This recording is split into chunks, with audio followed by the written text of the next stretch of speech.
আসসালামু আলাইকুম। শিমু কিচেনে সবাইকে স্বাগত জানাচ্ছি। আজ আমি আপনাদের জন্য নিয়ে এসেছি সজনে ফুলের বড়া বা পাকোড়া তৈরির রেসিপি। এই সজনে ফুলটা দেখতে যেমন সুন্দর, খেতেও কিন্তু অসম্ভব মজা হয়। আর আপনারা আমার এই রেসিপি ফলো করে দিয়ে সজনে ফুলের বড়াটা তৈরি করেন, তাহলে সজনে ফুলের বড়াটা কিন্তু তেতো লাগবে না। অনেক সময় আছে সজনে ফুলের বড়া তৈরি করলে তেতো লাগে, কিন্তু এইভাবে বড়া তৈরি করলে আর তেতো লাগবে না।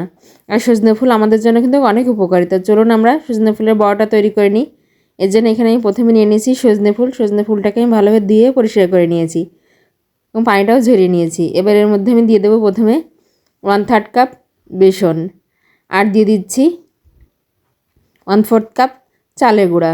আপনাদের হাতে কাছে চালের গুঁড়া যদি না থাকে তাহলে আপনারা কর্নফ্লাওয়ার দিতে পারেন। দিয়ে দিচ্ছি সামান্য পেঁয়াজ কুচি, 1 চা চামচ আদা রসুনের পেস্ট, জিরা এবং ধনে গুঁড়ো, শুকনো মরিচের গুঁড়ো, সামান্য হলুদ আর স্বাদ অনুযায়ী লবণ। এবার এই সমস্ত উপকরণগুলো হাত দিয়ে ভালোভাবে মেখে দিচ্ছি। প্রথমে পানি দেওয়ার দরকার নেই, হাত দিয়ে ভালোভাবে চটকে চেপে চেপে মেখে নিতে হবে। তারপর যদি মনে হয় যে আপনার পানির প্রয়োজন, তাহলে আপনি সামান্য পানি ব্যবহার করতে পারেন। আমার মনে হচ্ছে সামান্য একটু পানি প্রয়োজন, এই জন্য এখানে আমি 2 টেবিল চামচ পরিমাণ, তার একটু কম পানি ব্যবহার করেছি। আমার জিনিসটা মাখা হয়ে গেছে, দেখুন ফুলটা কিন্তু আমার ভালোভাবে মাখা হয়ে গেছে। এবার এটা আমি বড়ার আকারে গড়ে নেব। আমি চুলায় তেল গরম বসিয়ে দিয়েছি, আমার তেলটা গরম হয়ে গেছে। এবার আমি বড়াগুলো দিয়ে দিচ্ছি। এ পর্যায়ে চুলার আঁচটা আমি মিডিয়াম টু লোতে রেখেছি।